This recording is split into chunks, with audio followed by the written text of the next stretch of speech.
Good afternoon, everyone, and welcome to today's webinar. I almost said morning because usually we're here in the morning, but today we are doing this in the afternoon.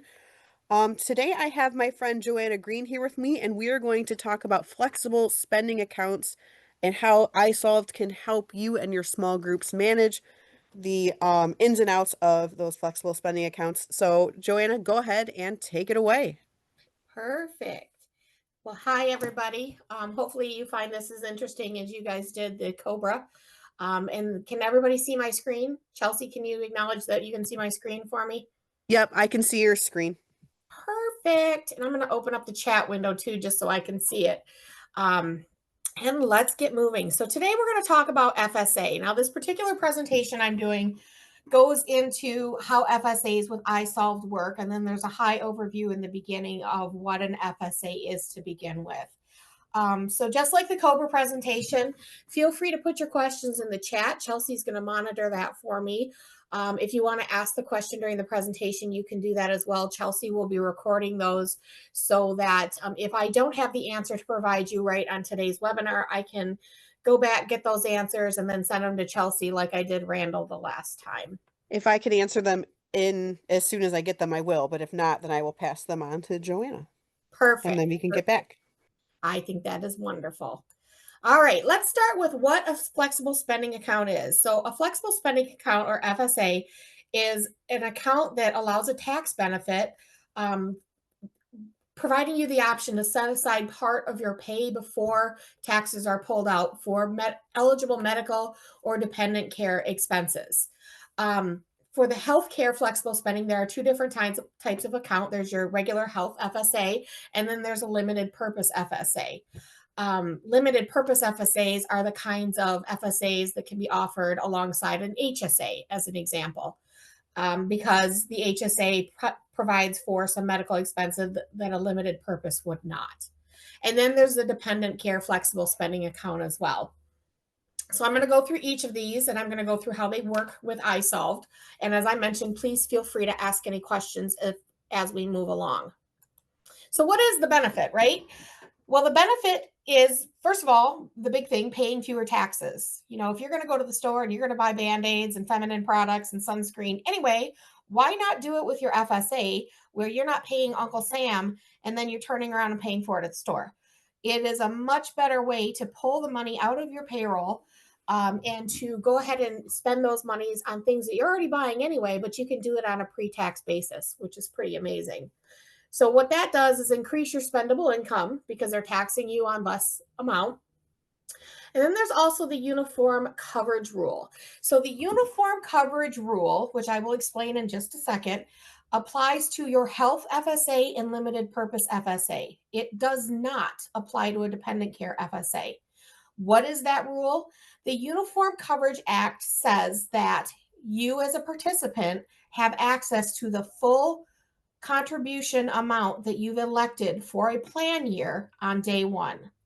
So, say I elect my FSA and my plan year goes into effect on 1/1, and I elect to take $3,000 out of my payroll to be taken out over the next year's worth of payroll. I have access to all $3,000 on day one of that FSA, even if I haven't made the contributions yet. So that's something to keep in mind as well. FSAs can be used for things like deductibles and copays, and that includes prescriptions as well. So that's a huge thing. Dental and orthodontia expenses, vision expenses. I actually have our FSA here at iSolved, and about 3 years ago, I had eye surgery, which I was very happy to learn was covered under my FSA. So, of course, I made sure to pull out the full amount, whatever the IRS contribution limit was for that year. And I wiped it out all in one shot because I put it all onto that eye surgery because it was definitely not cheap. But it was a super help for me and could be a help for participants as well, especially if they know they have something big coming up. Now, dependent care is specific for exactly what it says. It's for childcare expenses or adult dependent daycare. So it applies to children under the age of 13 or an adult who is your IRS tax dependent. That is a key. That adult must be your IRS tax dependent. That dependent also must live with you. Another key. Those expenses must happen while you're at work. You can't be home cleaning the house and send your kid to daycare so you have a moment of peace and get the dependent care account to pay for it. That doesn't work that way, unfortunately. Um, and if you're married, your spouse must either work or be a full-time student. As I mentioned, the dependent care is not subject to the Uniform Coverage Act. That means that you are only eligible to access the funds in the dependent care as you put them in through payroll. So if you elect $5,000 for dependent care for the plan year, but you've only contributed $2,500 to date, you only have access to $2,500. So that is the one that is not covered under that Uniform Coverage Act. So any questions on the different FSA types before I move on to how we go about getting reimbursed for an FSA?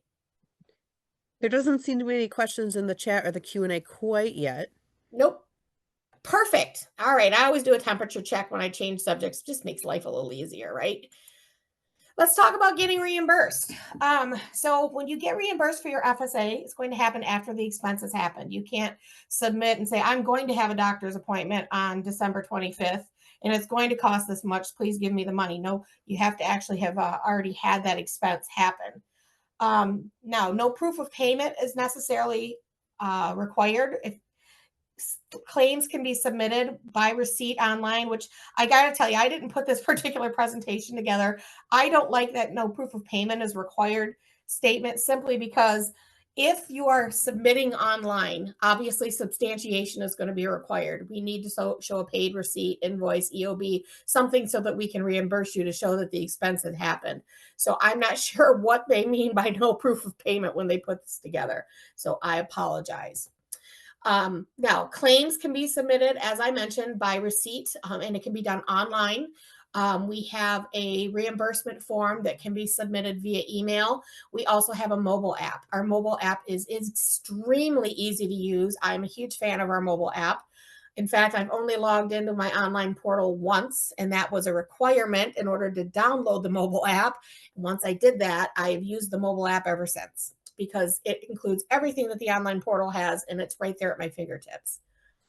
isolved processes claims that are manually provided to us within 2 business days. Now, the reimbursement for those claims is going to happen based on the schedule that's provided to us by the group. So we do have a flexible reimbursement schedule, and as part of the group's plan design, they're going to let us know, do they want us to reimburse these daily, weekly, monthly, etc. So that's going to be determined by the group. So sometimes participants get frustrated because they're like, well, I submitted the claim last week.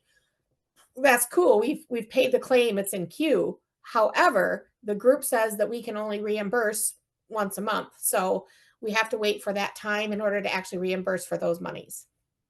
So if you ever get those questions, that's definitely something to keep in mind.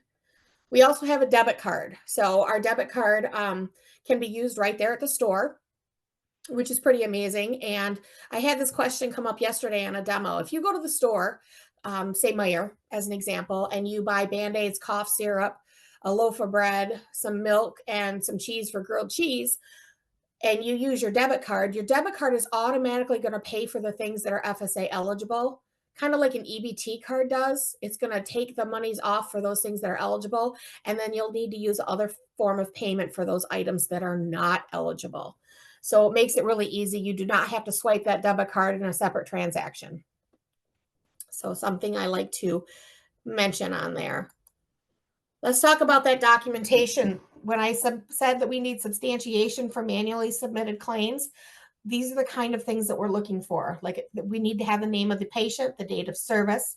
It needs to show the dollar amount and the service or drug that was provided, and the name of the physician or pharmacy.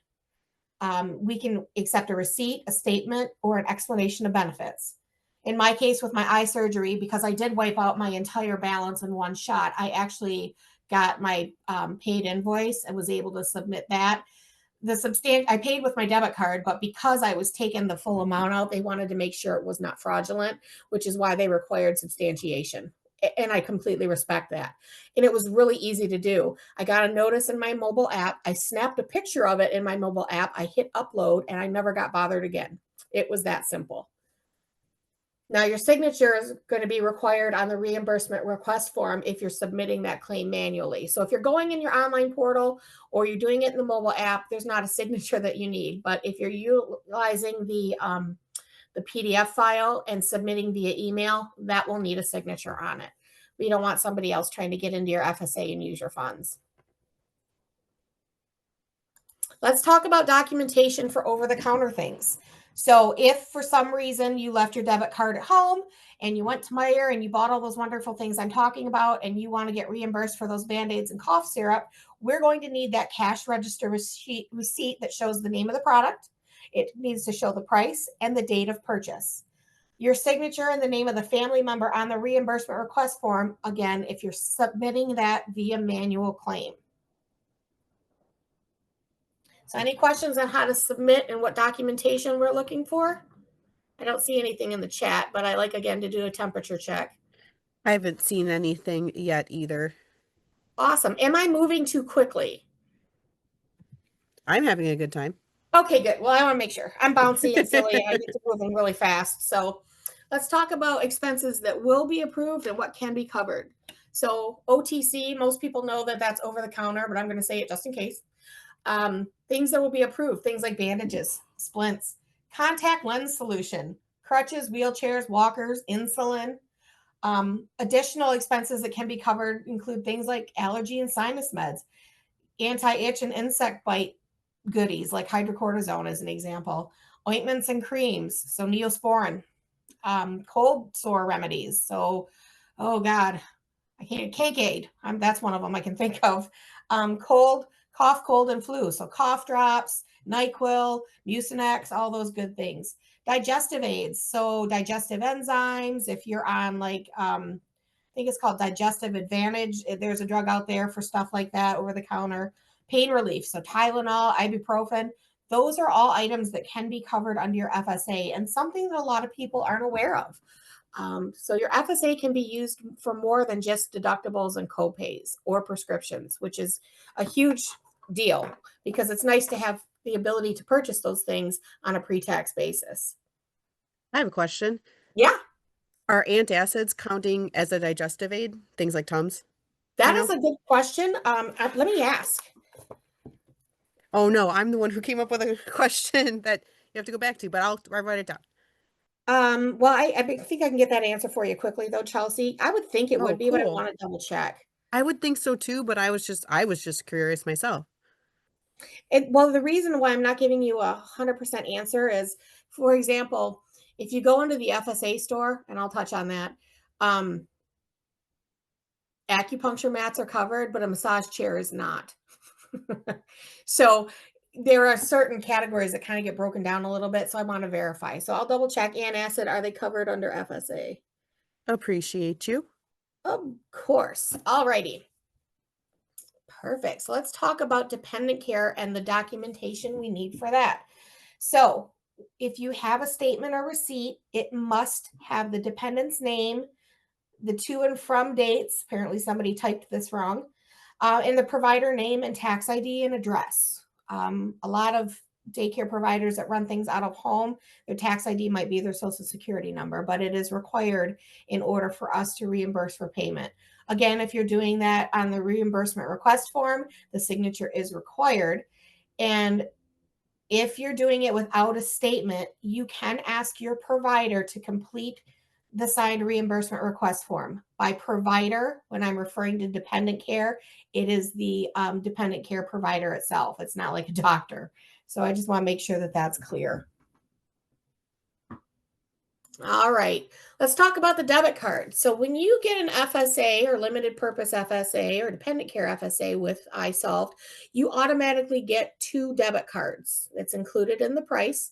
There is a $5 fee for every 2 debit cards or for lost or stolen cards that is paid for by the participant, not the group, unless the group wants it paid to that or charged to them, which is a possibility, but it's very rare that that happens.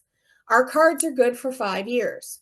They are going to come in an unmarked envelope, a white number 10 envelope that says do not bend. That's all it says on it. So if you are selling our FSA, you want to let your groups know, to let their participants know to look out for that, because if they're moving too quickly, it could very easily get thrown away.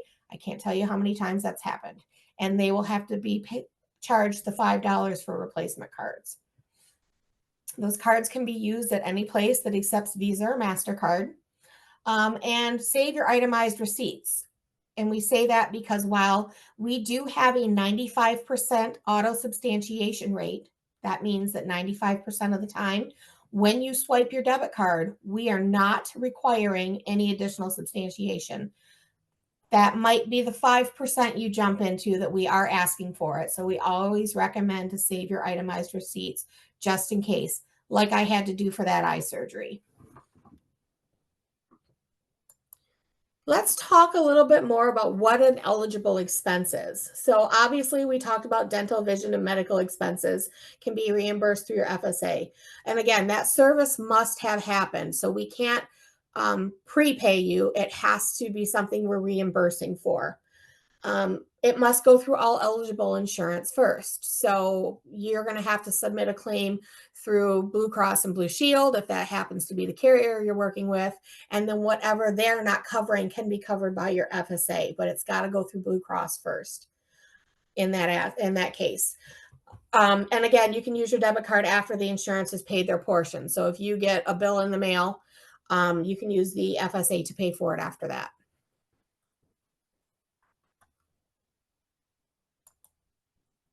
Debit card follow-up. So if we have a situation where the debit card is used and it happens to fall under that 5% where we need additional substantiation, this is how the process works. We're going to send a letter shortly after the swipe saying, hey, thank you for this claim submission. We're going to need a little additional substantiation in order to properly pay the claim. Here's what we're looking for. If we don't receive anything in that time frame, 15 days following that first letter, a second letter is going to go out saying, hey, second reminder, we still need that substantiation in order to pay this claim. If again, we have not received anything, 30 days after that first letter goes out, the third and final letter will go out. Hey, this is the third and final reminder. We need that substantiation.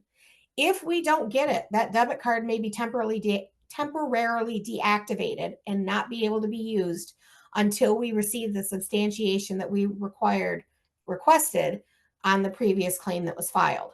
Now, once we receive that substantiation, if that debit card happened to be shut down, that debit card will be reactivated immediately. We just have to get and process that substantiation.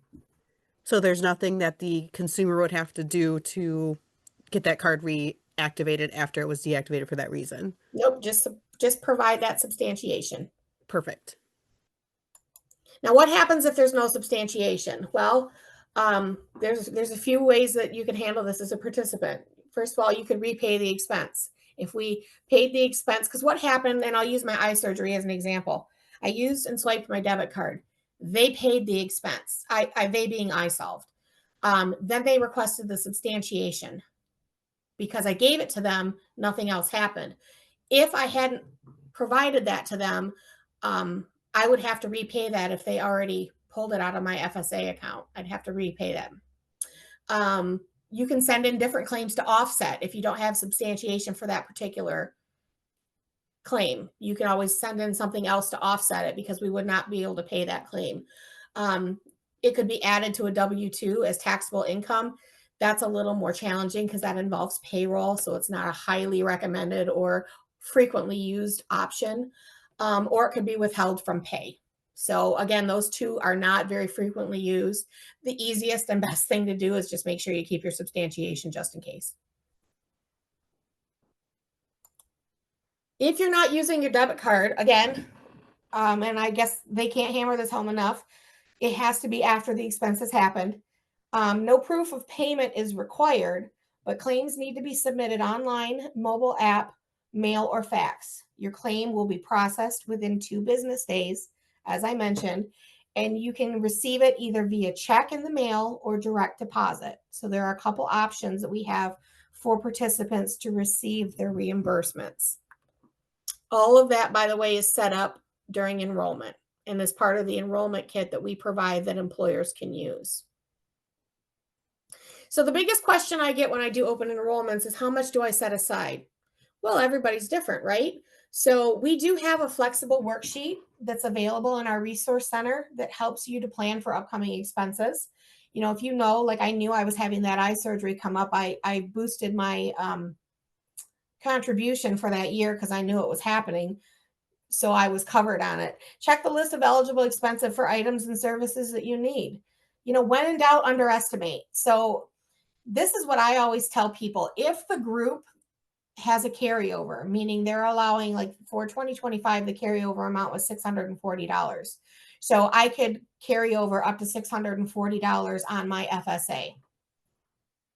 If the group allows for that, I always tell the participant or potential participant, don't go over that amount, because if you don't use it the first year, at least you're rolling over the full amount and you're not losing those funds. Now, if they have a run out period, then that does not apply. So I recommend like $300 to $500 just to get started. And then I hammer home that you can use these things on Band-Aids and things of that nature. And I always recommend going into the FSA store, which I'll pull up and show you at the end of this because it's really, really cool, actually.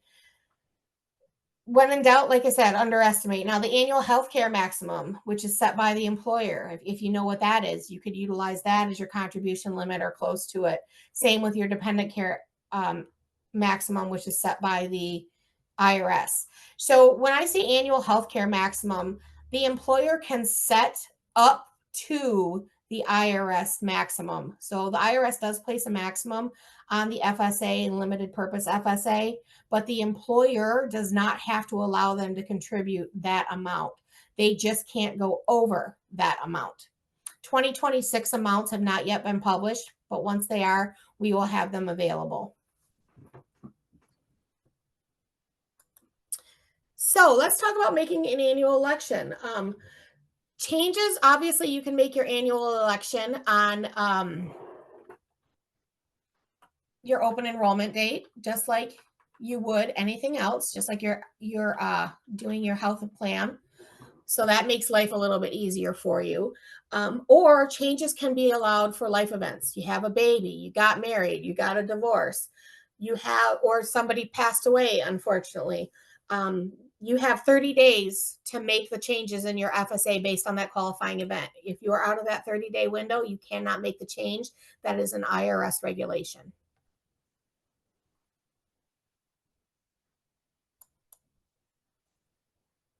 Ooh, I don't know how it went back. I'm so sorry. So what else do you need to know?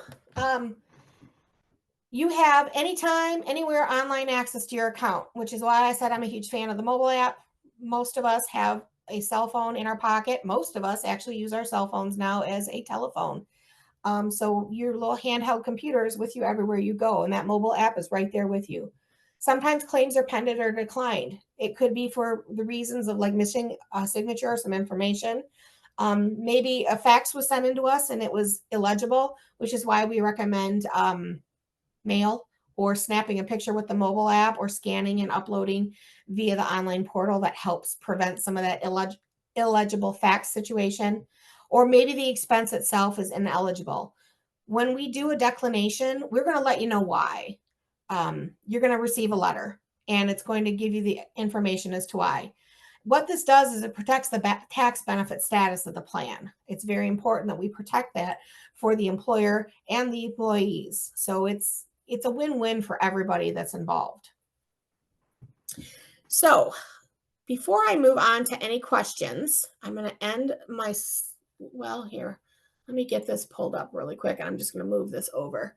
This is our FSA store. I love this FSA store. This is not specific to isolved. isolved has partnered with them. However, everything on this website is guaranteed FSA eligible. What is so cool about this website is it's like shopping for your FSA on Amazon. So for example, if you want to know what kind of weight loss items are covered, GLP-1 drugs are the big hit right now. They are covered. So there's all kinds of information in here about the GLP-1s as an example. Maybe you need readers, eye care. You could get glasses, you can get readers, Warby Parker, which are those new fashionable frames that are cute as all get out. Contacts, prescription sunglasses, all kinds of cool things in here that go along with eye care. Aura ring. I'm wearing mine now. That was my treat to myself with my FSA this year. I bought my Aura ring. I love this ring. It's kind of like an Apple Watch, except there's no text messaging, but it does all kinds of vitals, etc., which are pretty fantastic. That's something that's covered. And there is an annual subscription that goes along with the Aura ring. It's like $70 a year. That is also paid for by your FSA. It is a covered benefit, in case you did not know. So I have mine set up to automatically charge to my debit card every year to renew it. Women's health. This was my favorite one because I did not realize this. There are all kinds of fun stuff in here for ladies that are covered as well as men. Obviously, that wouldn't be under the women's health portion of it, but just to give you an idea, feminine products are covered. If you get into the menu, it gives you even more information. You know, baby and mom, home health care, bundles, there's clearance items, deals, dermatology. I always tell my potential participants, if you're bored, and you like to shop around, get into the FSA store, take a peek. I promise you there are things in there you did not realize you could spend your FSA dollars on. So it's pretty awesome. The other thing I'd like to show you is our resource center. So when you are working with a group and they have decided to offer an isolved FSA, we have an FSA resource center. That resource center is broken down into two different sections. One with information for employers and brokers that has video libraries of quick snippets that you can utilize to learn things about the portal. We have guides and FAQs if you're more of a reader and less of a video kind of a person. All kinds of information in here, including those enrollment kits, the end of plan year checklist, etc. And then here's the savings calculator for the employer, because obviously if the employee's taxable benefit goes down, then or taxable income goes down, then the employer as well is paying less taxes. So it's a win-win for everybody by offering an FSA. This is where the employer can go in, put in their monies based on the number of employees, and they can get it spit out what their tax savings may potentially be by offering the FSA to their employees. That is the employer portion. The participant portion, and I've sent this out a lot lately because people are starting to do open enrollments. Again, video libraries specific to things the participant can do in either their mobile app or the online portal. And then the same thing, guides and FAQs in here. So if they want FAQs on dependent care or the carryover, here's the reimbursement form we were discussing. All kinds of information here about the mobile app and text alerts and how to file a claim and anything that you might need to provide your employees during open enrollment that could potentially help them. And then finally, we've got our savings calculator for the participant. If I decide I want to put $3,000 into my FSA and I have 52 pay cycles because I get paid weekly, I input the information and that's going to spit out how much it's going to look like, how much I'd like to contribute to the FSA, what my out-of-pocket expenses are potentially going to be, etc. And then finally, to make it easy, this is you can access the FSA store really easy from our website. Otherwise, it's just fsastore.com. Just like amazon.com, it's very simple. And we also have an HSA store just like this. It's hsastore.com, where everything in there is HSA, guaranteed eligible. So that, my friends, is our FSA. What questions do we have? I don't see any in the chat at this moment or in the Q&A, but I do want to say that FSA store thing, that looks pretty cool. Isn't that cool? You Let's were look for right. acids in there. Hang on a second. I'm going to look it up. Oh yeah, we could just answer it right there now. Uh-huh. That's what I was waiting. Yes, it is. Tums are in here. Ooh. And you know what? Let me share my screen with you because I want you to see what I just did. Sorry. I am so used to Microsoft Teams that I got to figure out now. I think We are the strange ones out. We use it's Zoom, where a lot of okay. people say they use Teams. So all I did was I just put in antacids and this came up. Tums Chewy Bites, ibuprofen, Wonder Belly, Alka-Seltzer, Oh, a bunch of omeprazole. different ones there. Yeah, look at that. And it's funny that we're doing this because I just got a bill for my husband. He had surgery end of July. I can pay for that with the FSA. I forgot all about it. So I think I'm going to do that. Good thing we had this webinar. Yes, yeah. See, I get so sucked up in work, I forget what I'm able to do. But look at that. Pepto-Bismol is included. This acid reflux relief system. Ooh, Lord, I need that. All kinds of cool things in here. And obviously there's 80 products. You can load more and see more. And I recommend getting in here and playing with this because it's pretty interesting to see things that are covered. I never would have thought these things were covered.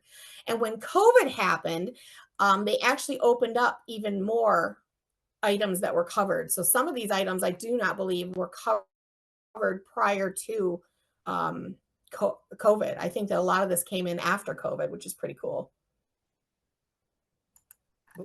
COVID tests are covered, right? Yeah, yes, I believe so. Let's look. So the other thing I'll let you know, and I'm glad you're asking these questions. Yep, there's a COVID test.